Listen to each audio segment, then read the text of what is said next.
बच्चों, आज हम अनुच्छेद लेखन के बारे में पढ़ेंगे। अनुच्छेद लेखन ये भी रचनात्मक कार्य से संबंधित एक है। रचनात्मक कार्य वो कार्य जहां आप अपनी रचना के अनुसार अपनी सोच और अपने विचारों के साथ लिखते हैं, जिसका एक भाग हमने संवाद लेखन लिखा था। अब हम लिखेंगे अनुच्छेद लेखन। अनुच्छेद लिखने के लिए अनुच्छेद क्या है और इसकी क्या-क्या विशेषताएं हैं और किस प्रकार लिखना चाहिए, आइए हम जानते हैं।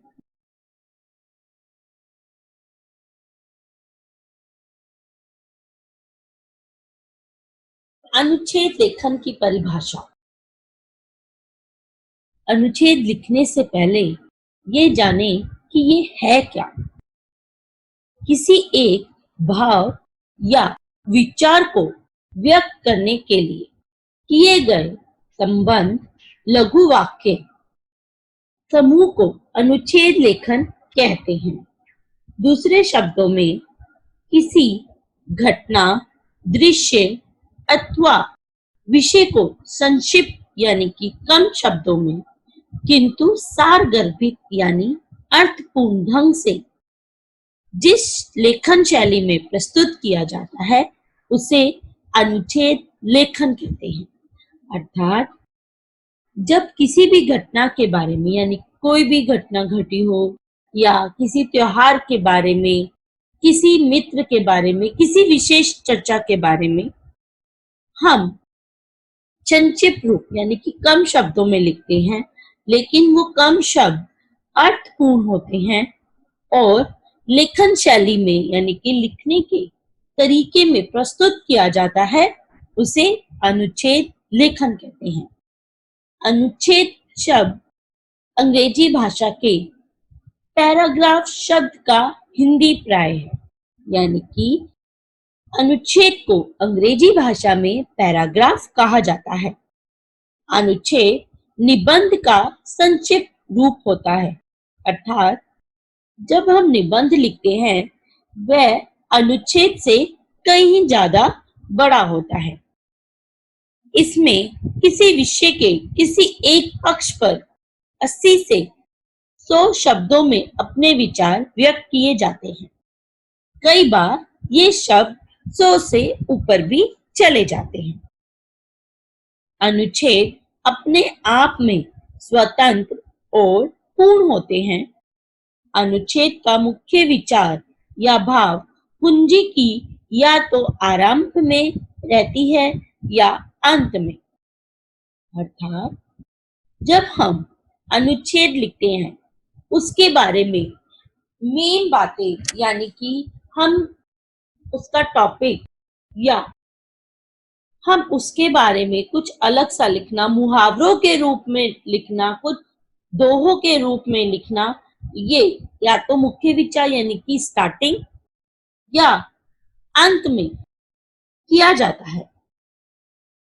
भाव कुंजी यानी कि अनुच्छेद किस भाव से लिखा जा रहा है, अनुच्छेद का मुख्य विचार, मेन आइडिया क्या है, ये सब स्टार्टिंग यानी कि आरंभ या अंत में होता है।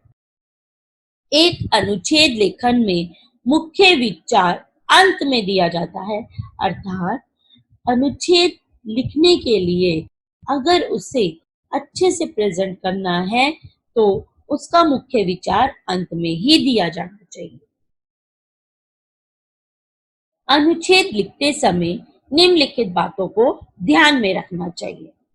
अनुच्छेद लिखने से पहले रूपरेखा, संकेत बिंदु आदि बनाने चाहिए।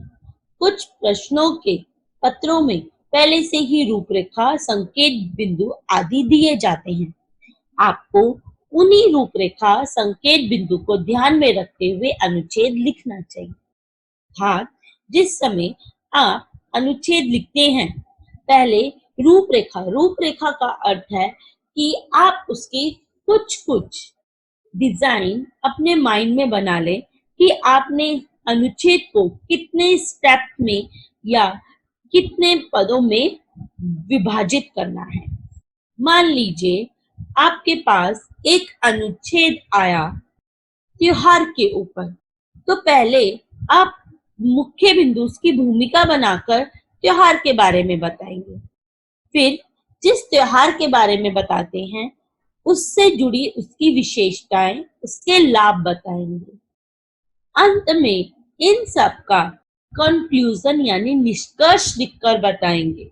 ये आपके संकेत बिंदु और रूपरेखा मानी जाती है। कई बार ये प्रश्न पत्रों में पहले से ही दी जाती है और कई बार छात्रों को अपने आप विचार करके उस अनुच्छेद को 3 से 4 भागों में विभाजित कर कर लिखना पड़ता है, जिससे वह अपनी कही हुई बात आसानी से बता सकते हैं और अर्थ स्पष्ट हो जाता है।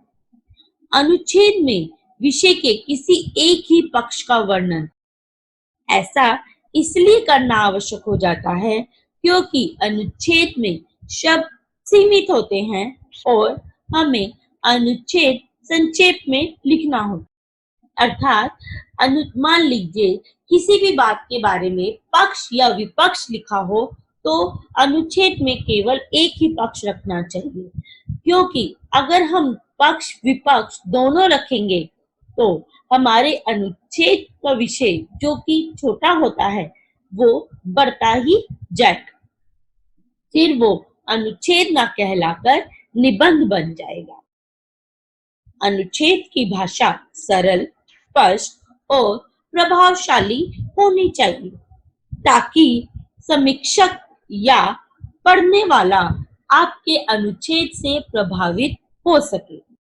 अर्थात जब हम उसकी लैंग्वेज इजी, क्लियर और इफेक्टिव लिखेंगे, यानी कि भाषा इतनी आसान होनी चाहिए कि पढ़ने वाले को कठिनाई ना आए।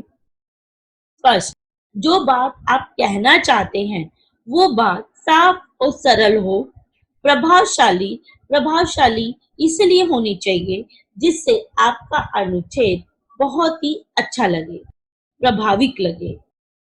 समीक्षक यानी कि आपके अध्यापक या चेक करने वाले, पढ़ने वाले आपके अनुच्छेद से प्रभावित हो सके।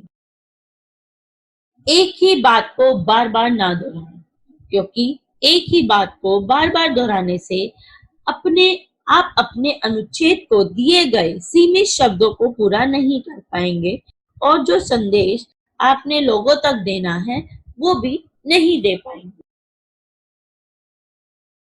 अनावश्यक विस्तार से बचें, लेकिन विषय से ना हटें। अगर आप ये चाहते हैं कि अनुच्छेद विस्तार पूर्वक यानी कि बड़ा हो तो अनावश्यक बातें उसमें ना डालें, लेकिन जिस विषय पर आप लिख रहे हैं उस विषय से ना हटे, उस विषय के बारे में पूरी बात अवश्य बताएं। आपको भले ही संक्षेप में अपने अनुच्छेद को पूरा करना है, परंतु आपको ये भी ध्यान रखना है कि आप अपने विषय से ना भटक जाएं। शब्द सीमा को ध्यान में रखकर ही अनुच्छेद लिखें। ऐसा करने से आप अनुच्छेद में ज्यादा से ज्यादा महत्वपूर्ण बातें लिखने की ओर ध्यान दे पाएंगे। पूरे अनुच्छेद में एक रूपता होनी चाहिए। ऐसा नहीं होना चाहिए कि कहीं कोई बात विषय से अलग लगे और पढ़ने वाले का ध्यान विषय से भटक जाए।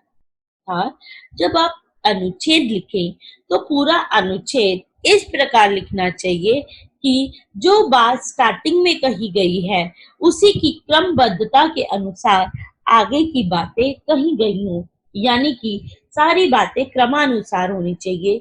पता चले आप विषय तो होली लिख रहे हैं मगर होली के विषय में अनुच्छेद लिखते लिखते दिवाली के विषय पे पहुंच गए, तो ये बात गलत होगी। चेक करने वाला, पढ़ने वाला विषय से भटक जाएगा और आपका अनुच्छेद भी प्रभावपूर्ण नहीं लगेगा। विषय से संबंधित सूक्ति अथवा कविता की पंक्तियों का भी प्रयोग कर सकते हैं। इससे आपका अनुच्छेद बहुत अधिक प्रभावशाली और रोचक लगेगा। जब आप कोई भी अनुच्छेद लिखते हैं तो जो भी आपका विषय है उससे संबंधित सूक्ति अर्थात मुहावरा, दोहा या कोई कहावत लिख सकते हैं। कविताओं का भी प्रयोग कर सकते हैं। इससे आपके अनुच्छेद में चार चांद लग जाएंगे। अर्थात चार चांद लगना भी एक मुहावरा ही है। अपनी बात को बहुत अच्छे से समझाना मुहावरों के साथ अधिक प्रभावशाली और रोचक लगता है। अनुच्छेद के अंत में निष्कर्ष समझ में आ जाना चाहिए, यानी विषय समझ में आ जाना चाहिए। जब आप अनुच्छेद के अंत तक पहुंचते हैं तो पूरे अनुच्छेद में आपने क्या लिखा उसका निष्कर्ष आसानी से समझ आना चाहिए। अनुच्छेद की प्रमुख विशेषताएं, आइए जानते हैं इसकी प्रमुख विशेषताएं क्या हैं। अनुच्छेद किसी एक भाव या विचार या तथ्य को एक बार एक ही स्थान पर व्यक्त करता है, इसमें अन्य विचार नहीं रहते। अर्थात अनुच्छेद जब लिखा जाता है तो वो एक ही भाव, विचार, तथ्य यानी कि सच्चाई को प्रकट करता है। अनुच्छेद के वाक्य समूह में उद्देश्य की एकता रहती है। अप्रासंगिक बातों को हटा दिया जाता है। अर्थात वो बातें जिसमें विचार विमर्श पक्ष या विपक्ष में जाए वो चीजें हटा दी जाती हैं। केवल बहुत अधिक महत्वपूर्ण बातों को ही अनुच्छेद में रखा जाता है। अनुच्छेद के सभी वाक्य एक दूसरे से गठित और संबंधित होते हैं। वाक्य छोटे तथा एक दूसरे से जुड़े हुए होते हैं। अनुच्छेद का एक स्वतंत्र और पूर्ण रचना है जिसका कोई भी वाक्य अनावश्यक नहीं होता। उच्च कोटि के अनुच्छेद लेखन में विचारों को इस क्रम में रखा जाता है कि उनका आरंभ, मध्य और अंत आसानी से व्यक्त हो सके, किसी को समझने में कोई परेशानी ना हो। अर्थात जो हमने संकेत बिंदु के बारे में बात की थी वो यही लागू होती है, जहां हम आरंभ के लिए संकेत, मध्य के लिए और अंत के लिए संकेत रखते हैं कि हमने आरंभ में क्या लिखना है, मध्य में क्या लिखना है और अंत में क्या लिखना है। अनुच्छेद सामान्यतः छोटा होता है किंतु इसकी लघुता या विस्तार विषय वस्तु पर निर्भर करता है। लेखन के संकेत बिंदु के आधार पर विषय का क्रम तैयार करना चाहिए। अर्थात अनुच्छेद की सामान्यतः वो बहुत छोटा होता है, उसकी लंबाई अधिक नहीं होती, किंतु इसके विस्तार पर विषय वस्तु निर्भर की जाती है। यानी कि जितना अनुच्छेद आप लिखते हैं उसी में सारा आपका अर्थ आसानी से समझ आ जाता है। अनुच्छेद की भाषा सरल और स्पष्ट होनी चाहिए। आइए कुछ अनुच्छेद का हम उससे संबंधित एक एग्जाम्पल या उदाहरण देखते हैं। जैसा कि यहाँ पर एक अनुच्छेद लिखा गया है, मेरी पहली विमान यात्रा। अर्थात जब आप फर्स्ट टाइम एरोप्लेन में या हवाई जहाज में बैठे होंगे तो आपके मन और मस्तिष्क में अर्थात दिमाग में क्या चल रहा होगा। जब मैं बहुत छोटी थी तो आकाश में हवाई जहाज, विमान को देखकर बहुत खुश होती थी। मैंने अभी आयु के 9 वर्ष ही पार किए थे कि मुझे परिवार के साथ सिंगापुर जाने का अवसर प्राप्त हुआ। पहली बार विमान में बैठने के ख्याल से ही मेरा मन खुशी से झूम उठा। आखिर वह दिन आ ही गया जिसका मैं स्वप्न देखती थी। विमान में बैठना बहुत ही रोमांचक व उत्साहपूर्ण था। जैसे ही विमान ऊपर की ओर उड़ने लगा, मुझे थोड़ा डर लगा, किंतु उसके उड़ान भर लेने पर मुझे रोमांच हुआ। विमान की खिड़की से नीचे देखने पर एक छोटी जगमगाती दुनिया देख मुझे बहुत खुशी मिली। समय समय पर यात्रा संबंधी उचित निर्देशों यात्रियों को दिए जा रहे थे। सभी यात्रियों को जलपान कराया जा रहा था। मैं अपनी मैंने भी अपना मनपसंद जूस पिया और सामने की स्क्रीन पर फिल्म देखने लगी। मेरे माता-पिता व भाई तो सो गए थे, परंतु मेरी आंखों में नींद कहाँ। मैं इस यात्रा के हर पल का आनंद लेना चाहती थी। बादलों में से निकलकर जब मेरा जहाज गुजरा तो लगा जैसे मैं बादलों में ही बैठी हूँ। कुछ समय बाद हमें सीट बेल्ट बांधने के निर्देश मिले क्योंकि जहाज नीचे उतर रहा था। जब मैं विमान से बाहर निकली तो मेरी खुशी का ठिकाना नहीं था। मैंने अपने माता-पिता को इस हवाई यात्रा के रोचक अनुभव के लिए धन्यवाद दिया।